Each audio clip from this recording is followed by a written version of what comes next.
Kaitannya 2019 ya, ini kan kalau tagline yang paling banyak dipakai itu kan pilihlah dengan hati nurani. Nah kalau sama lihat teman-teman yang sudah punya pilihan mungkin masih mending sih, masih bisa bersyukur. Nah buat kita yang melihat dari sekian pilihan ini tidak ada yang cocok dengan hati nurani, sementara himbauan mereka sendiri juga harus milih dengan hati nurani. Terus ini harus gimana? Nggak ada yang sesuai dengan hati nurani kita, itu nggak ada yang panas untuk dipilih. Ya, saya kira kita harus mundur beberapa langkah untuk mempelajari kembali beberapa poin yang misalnya hati nurani. Jadi maksudnya biaya milih dengan hati nurani itu kan juga abstrak. Apa maksudnya hati nurani, hati sanubari, rasa, perasaan, cinta, selera, hobi, itu semua abstrak. Dan salah satu problem bangsa kita itu adalah dikepung oleh kata-kata yang bias satu sama lain di antara kita dalam berkomunikasi. Tiap hari kita ngomong Nusantara, ngomong hati, ngomong keadilan, ngomong rakyat, semua sebenarnya najis itu. Tidak. Kalau seseorang ngomong demokrasi dan orang lain ngomong juga demokrasi, dia seolah berdialog padahal sebenarnya mereka tidak berdialog. Seperti orang tuli, ketemu orang tuli. Kalau ngomong sekarang pertama nurani, hati nurani. Ya hati apa nurani? Itu ya tidak jelas juga itu. Sebenarnya kalau kita lihat alamiahnya kan sebenarnya ada fungsi rohani yang menjadi sumber kemauan atau penolakan. Dia punya asisten namanya akal sehat. Akal sehat punya logika, punya analisis, punya macam-macam. Jadi kalau kita milih pakai hati nurani, kalau dia permukaan namanya selera. Kalau dia permukaan apa? Kalau dia agak dangkal-dangkal yang namanya hobi, share, dan itu bisa dipengaruhi oleh hal-hal yang juga sama-sama dangkal. Kalau hati nurani yang dimaksud adalah pengetahuan, kewaskitaan, dan kedalaman, kepekaan rohaniah yang menyatu dengan hidayah Tuhan, masih oke ngomong hati nurani. Wong kita tiap hari nggak pernah latihan kok. Kapan kita latihan nurani? Nggak pernah kok. Jadi kalau milih sama hati nurani, lo biar tahu pencak, ora tahu latihan, aku terus suruh perang reso. Jadi itu juga saya kira kita terjebak oleh banyak sekali kata-kata, kalimat, idiom, istilah, jargon dan lain-lain yang sebenarnya tidak paham-paham amat kita. Jadikan Tuhan kasih kita hati itu sebagai tajalli atau perwujudan dari kemauan, di mana kita diberi hak untuk punya kemauan atau keinginan. Pada dasarnya kan hanya Tuhan yang punya hak untuk ingin atau mau maksudnya. Tapi kita diberi hak sedikit. Hak itu akan terpelihara berbanding lurus dengan pengabdian kita dan setoran-setoran kita. Nah, tetapi di dalam diri kita sendiri untuk memiliki kemauan itu kita tidak punya pengetahuan seperti Allah. Maka kita dikasih akal untuk mempertimbangkan.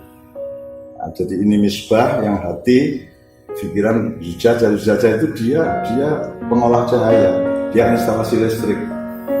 Nah, jadi mekanisme cepat banget. Kita punya ini terus disuruh pertimbangkan ting-tengnya yang namanya akal, akalnya terus memberi laporan.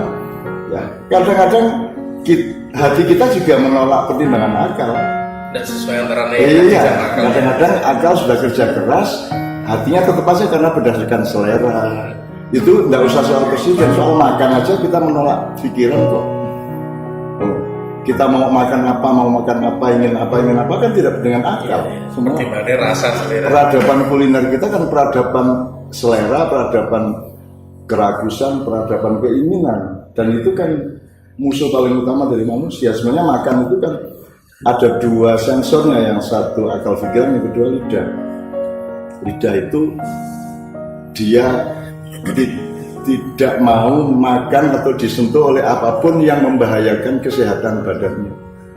Demikian juga akal. Kalau akal dia pakai pengambilan jarak untuk analisis. Kalau lidah itu pakai rasa, ojo gula, ojo pedes, ojo dan seterusnya, ojo rokok, itu lidah.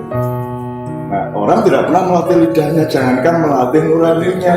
Lidahnya jangan dilatih, apalagi nuraninya. Gimana mau memilih pakai hati nurani? Jadi satu ya.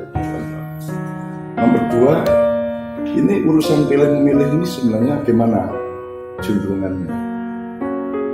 Jadi Indonesia kayaknya akan mengambil keputusan untuk ganti presiden apa meneruskan presiden yang sudah ada. Nah ini kan kita harus mundur lagi. Kita balik ke ilmu kesehatan atau ilmu otomotif aja. Karena kesehatan sudah, otomotif aja sekarang. Ini kalau bangsa Indonesia ini ibarat orang naik bis sak rombongan. Ada apa dengan supir yang sekarang dan yang kamu mau itu supir yang kayak apa? Ini kita punya masalah atau bagaimana dengan bis kita? Kalau memang tidak ada masalah ya biarin aja supir siapapun yang bisa nyetir ya biarin nyetir kok gitu aja kok bertengkar.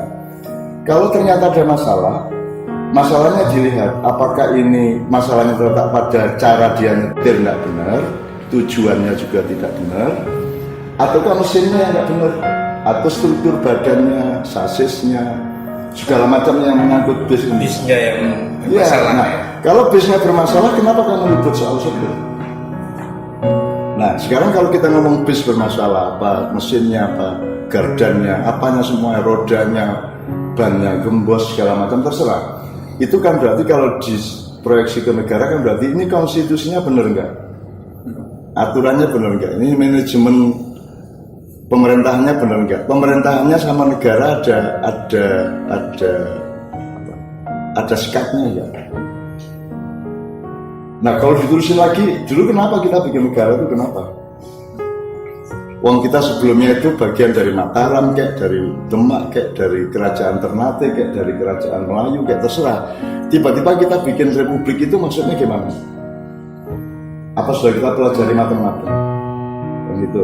Sementara semua penjajah kita dan penjajah Eropa, negeri-negeri Eropa yang menjajah Asia, Afrika semua kan kerajaan.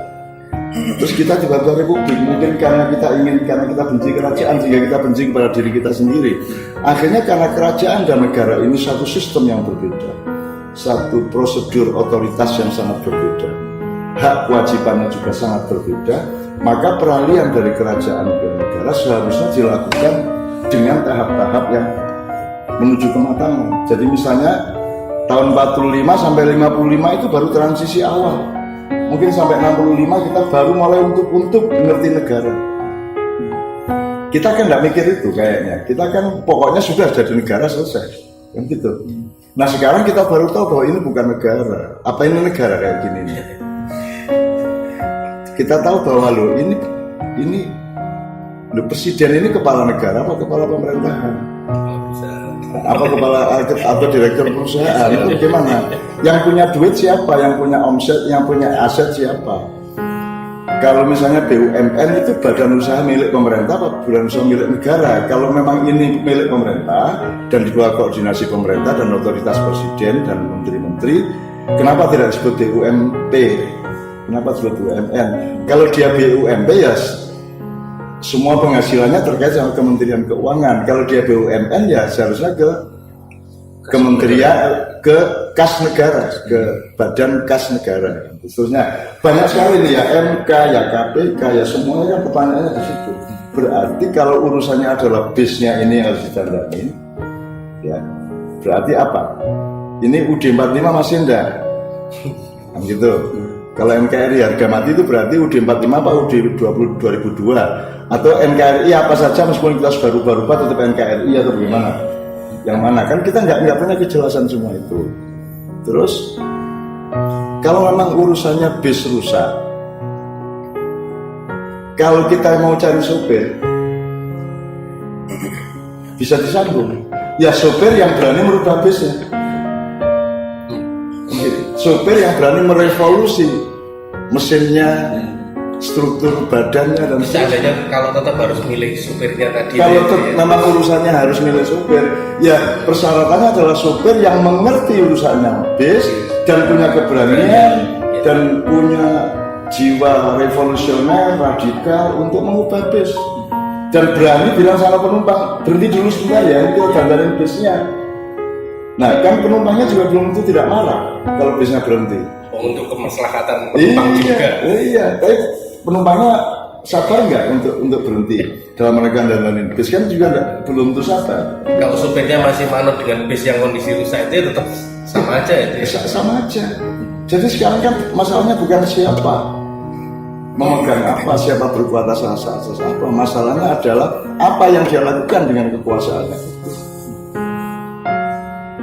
Sekarang kita berdebat, bertengkar, membenci, menghardik. Yang satu bilang cebong, yang satu bilang serigala, yang satu kita membenci satu sama lain karena tidak pernah bermusyawarah sebagai bangsa Indonesia. Kita selalu tampil sebagai suatu kelompok, tampil sebagai satu klan penguasa atau klan yang ingin berkuasa, tampil sebagai oposan, tidak ada yang tampil sebagai bangsa Indonesia. Maka tidak juga berpikir menyeluruh sebagai bangsa Indonesia. Terus piye yang menurut? Apalagi mekanisme atau budaya politik yang ada itu kan melatih kita itu berkontestasi itu mesti ya artinya ya adu-adu kubu dengan kubu kan. Menurut saya bukan musyawarah. Iya ya. Ini urusannya menurut saya bukan antara PDIP lawan Gerindra atau PKB lawan PKS. Masalahnya adalah orang pinter lawan orang bodoh. Orang di kelas menengah dan elit melawan orang di bawah.